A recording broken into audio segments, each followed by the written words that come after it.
देखो बच्चों मेरी बात सुनो, जब हम बात करते हैं ह्यूमन रेस्पिरेटरी सिस्टम की, सुनना ध्यान से, हमने ह्यूमन रेस्पिरेटरी सिस्टम में सबसे स्टार्टिंग में ह्यूमन रेस्पिरेटरी सिस्टम के स्ट्रक्चर्स को स्टडी किया था। After that we discussed about the structure of lungs and then muscles of respiration and then mechanism of breathing. इसके अलावा इस टॉपिक में दो चीज़ें और बची हैं।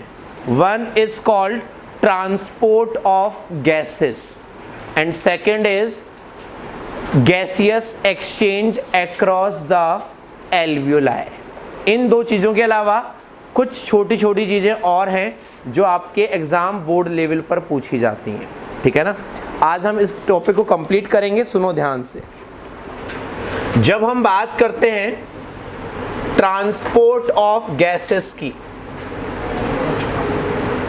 ट्रांसपोर्ट ऑफ गैसेस, हमारी बॉडी में ऑक्सीजन का ट्रांसपोर्ट होता है और ट्रांसपोर्ट होता है किसका carbon dioxide. The first point, carbon dioxide की सॉल्युबिलिटी ब्लड में ज़्यादा होती है इन कंपैरिजन टू ऑक्सीजन। क्या बोला मैंने? The solubility of carbon dioxide is more in blood in comparison to oxygen. यही रीज़न है कि कार्बन डाइऑक्साइड का मैक्सिमम पार्ट ब्लड में सॉल्युबल फॉर्म में, डिसॉल्व्ड फॉर्म में मूव करता है, और वो फॉर्म क्या है अभी हम डिस्कस करेंगे।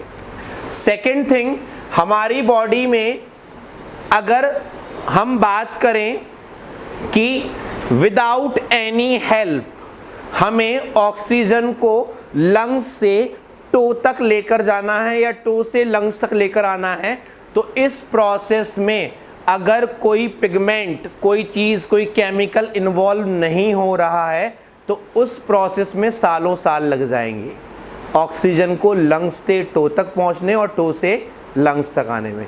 इसीलिए हमारे बॉडी में एक प्यारा सा पिगमेंट पाया जाता है जिसका नाम है हीमोग्लोबिन। क्या नाम है? हीमोग्लोबिन। ये पिगमेंट हमारे ब्लड में आरबीसीज में प्रेजेंट होता है। ऑक्सीजन का 95 to 97% पार्ट हीमोग्लोबिन के साथ कंबाइंड होकर ट्रांसपोर्ट होता है। 95 to 97% part is transported along with hemoglobin in the form of oxyhaemoglobin. जब ऑक्सीजन हीमोग्लोबिन के साथ कंबाइंड होता है तो क्या बनाता है? तो ऑक्सीजन का मैक्सिमम पार्ट किस फॉर्म में जाता है? ऑक्सीहीमोग्लोबिन। CO2, जैसा कि मैंने बताया, CO2 की सॉल्युबिलिटी ब्लड में ज़्यादा होती है ऑक्सीजन से, अराउंड 20 to 25 टाइम्स ज़्यादा होती है सॉल्युबिलिटी किसकी? इन कंपैरिजन टू CO2 का 70% पार्ट ट्रांसपोर्ट होता है इन डिसॉल्व्ड फॉर्म। किस फॉर्म में? और वो डिसॉल्व्ड फॉर्म किस फॉर्म में होती है? In the form of bicarbonate ions HCO3-। CO2 combined होती है, सुनना ध्यान से बच्चों, CO2 कंबाइंड होता है वाटर से, बनाता है H2CO3। क्या बनाता है? ये ब्रेक होता है H+ आयन और HCO3-। तो CO2 किस फॉर्म में ट्रांसपोर्ट हो रही है? SCO3 माइनस। तो maximum part of CO2 that is 70% part of CO2 is transported in dissolved form in the form of bicarbonate ions। Clear ये पॉइंट? सिर्फ CO2 का 23% पार्ट हीमोग्लोबिन के साथ कंबाइंड होता है। किसके साथ कंबाइंड होता है? और जब 23% पार्ट हीमोग्लोबिन के साथ कंबाइंड होता है तो it form a compound that is called carbamino haemoglobin, not carboxy haemoglobin. बच्चे गलती करते हैं। ये कौन सा haemoglobin? Carbamino haemoglobin. Clear ये पॉइंट? जब हीमोग्लोबिन कार्बन मोनोऑक्साइड के साथ कंबाइंड होता है then it form carboxy haemoglobin. जैसे मैंने आपको बताया कि अगर CO2 और ऑक्सीजन का कंपैरिजन किया जाए तो the solubility of carbon dioxide is 20 to 25 times greater than। Similarly, the binding capacity of carbon monoxide is 250 times more than oxygen to combine with hemoglobin।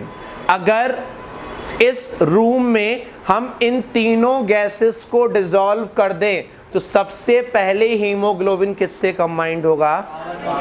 और यही रीजन है जब भी कहीं पर फायर लगती है, धुआं निकलता है, फ्यूम्स निकलती हैं, तो उसमें क्या होती है? हमारे बॉडी में जब एयर जाती है तो उसमें क्या जाती है? और हीमोग्लोबिन किससे कंबाइंड हो जाता है? जब ये पूरा इससे कंबाइंड हो जाएगा तो किससे कंबाइंड नहीं हो पाएगा? और जब हमें ऑक्सीजन नहीं मिलेगी तो without oxygen we can't respire for a tiny seconds and we will. Jairam ji की क्लियर ये पॉइंट? तो this is about the transport of gases at your level. Oxygen transport कितना पार्ट हीमोग्लोबिन के साथ जाता है? CO2 का कितना पार्ट डिसॉल्व फॉर्म में जाता है? 70%। कितना? और वो फॉर्म कौन सी होती है? कौन सी होती है? और 23% किसके साथ जाता है? That form carbamino haemo. Carboxy haemoglobin कब बनता है? जब कौन कंबाइंड होता है? कार्बन। क्लियर ये पॉइंट? जस्ट इसको बना लो, हेडिंग लिखो ट्रांसपोर्ट ऑफ गैसेस। इसको लिख लो ऐसे ही। जब हम बात करते हैं गैसियस एक्सचेंज की,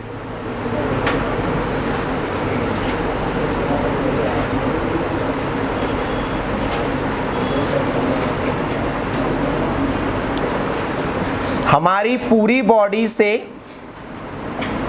डीऑक्सीजनेटेड ब्लड कलेक्ट होता है।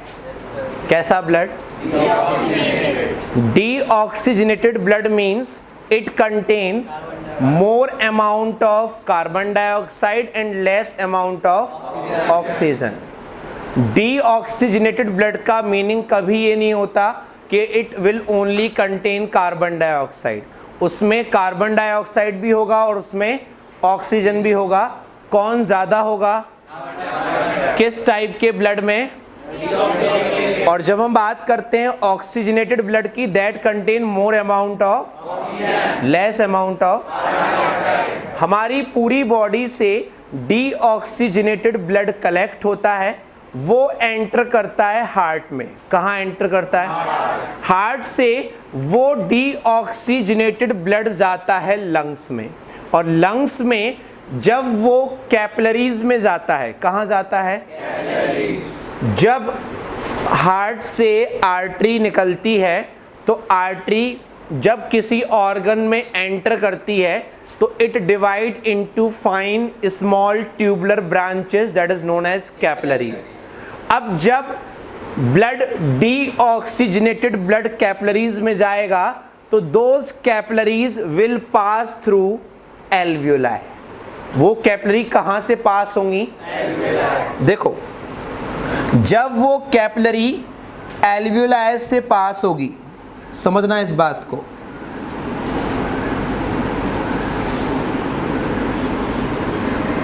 ठीक है?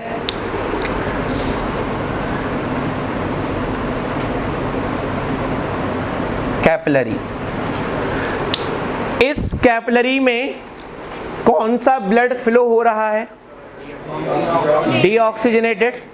That means it contain more amount of and less amount of,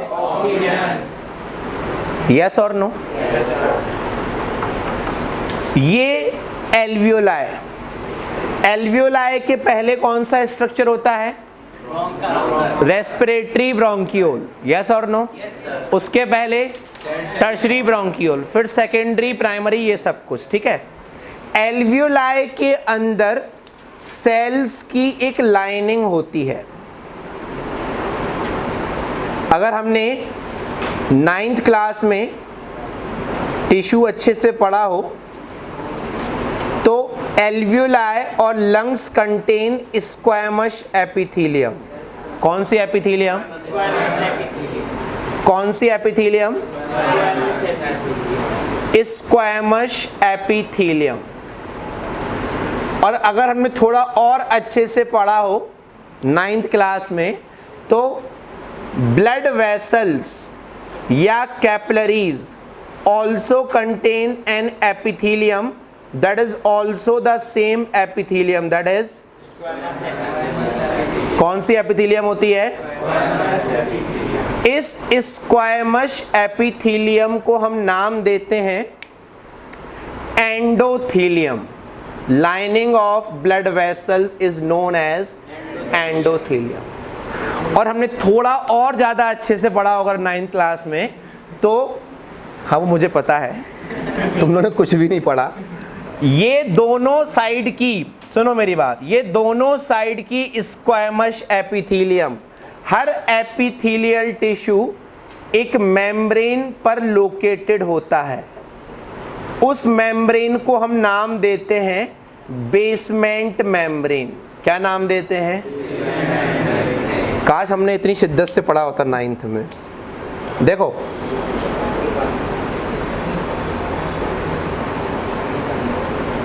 ये जो दोनों साइड की बेसमेंट मेम्ब्रेन है, इस एपिथेलियल टिश्यू की भी और इस एपिथेलियल टिश्यू की भी, वो दोनों साइड की बेसमेंट मेम्ब्रेन कंबाइंड हो जाती है।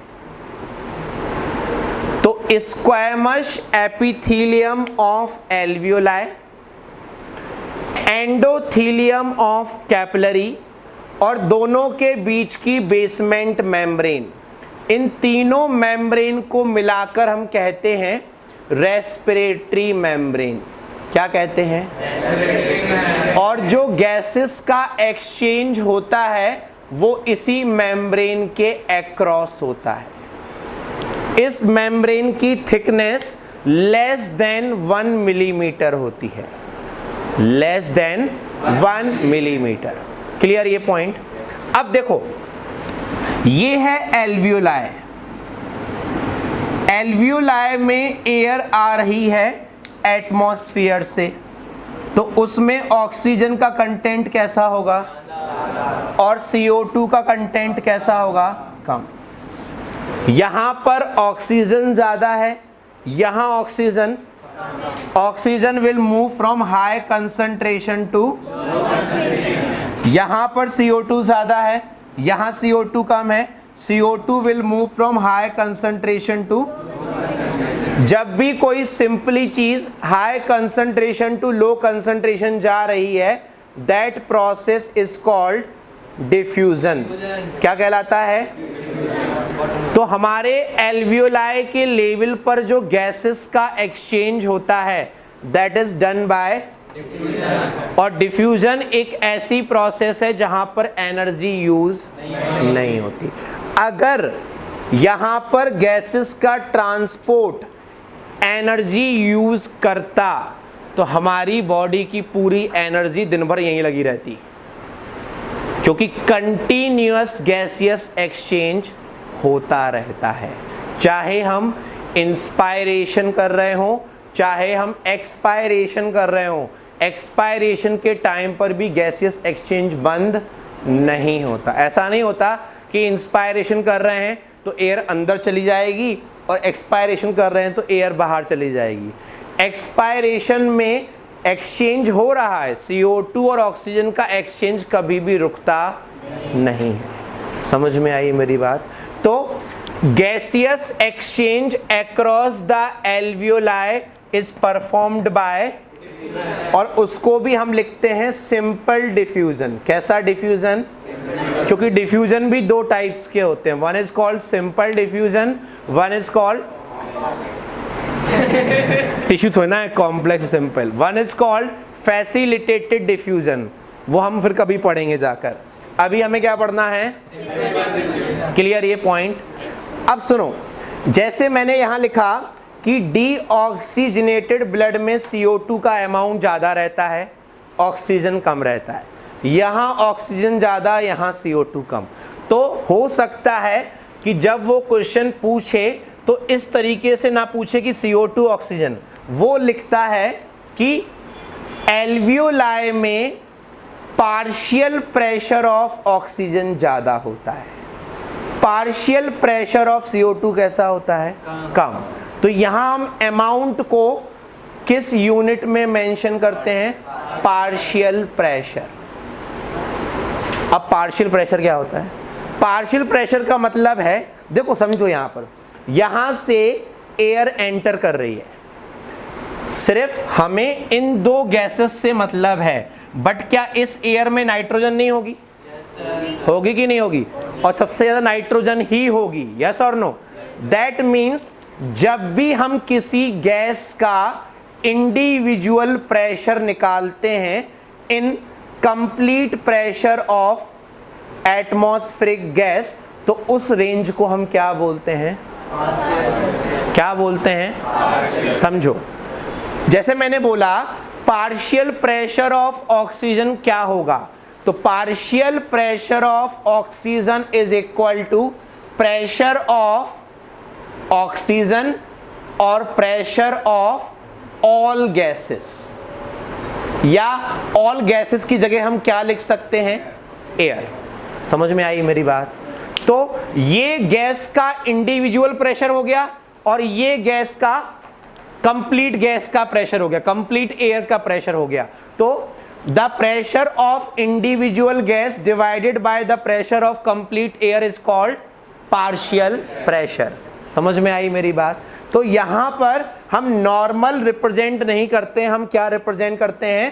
Partial pressure of oxygen. कहां ज्यादा होता है? पार्शियल प्रेशर ऑफ ऑक्सीजन कहां कम होता है? पार्शियल प्रेशर ऑफ CO2 कहां कम होता है? कहां ज्यादा होता है? And exchange take place from high pressure to by the process of, clear ये point? in human being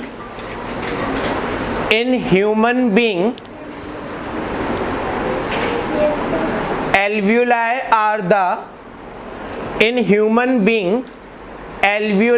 are the main site of gaseous exchange.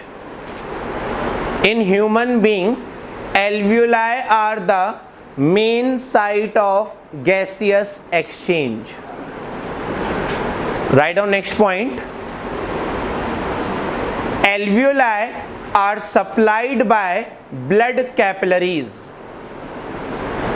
Alveoli are supplied by blood capillaries. Alveoli are supplied by blood capillaries. Write down next point. Each alveoli is lined by each alveoli is lined by squamous epithelium. Each alveoli is lined by squamous epithelium. Write down next point. Blood capillary is also lined by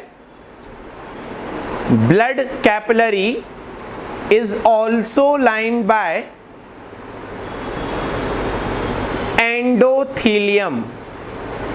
endothelium. Bracket में लिखना squamous epithelium. Bracket में लिखना squamous epithelium. Write down next point. In between both epithelium,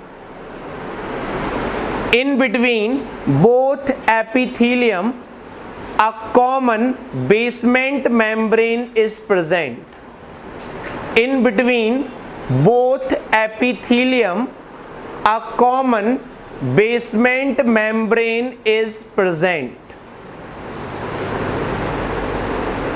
Write down next point. All these three layers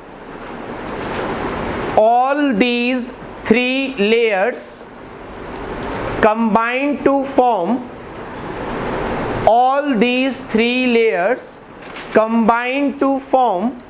respiratory membrane. All these three layers combine to form respiratory membrane having thickness of less than 1 millimeter. Having thickness of less than 1 millimeter. Write down next point. Inside the alveoli,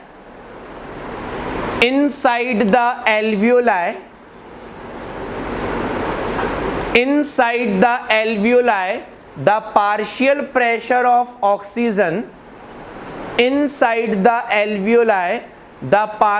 pressure of oxygen is more.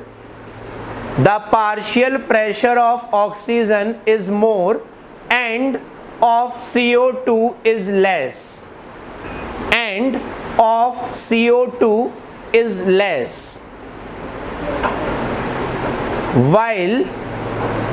While inside blood capillaries,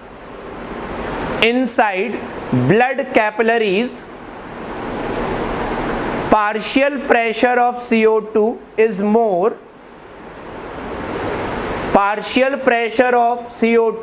more,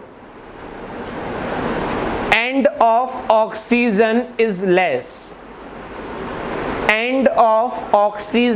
is less.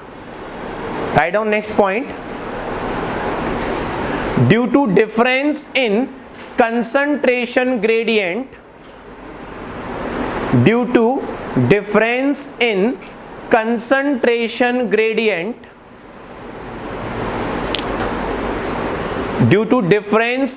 concentration gradient, gaseous exchange take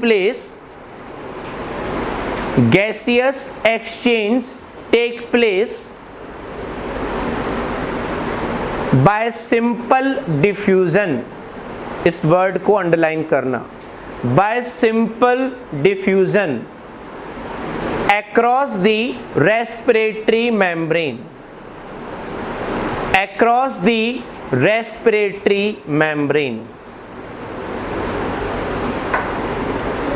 clear ये सारे points.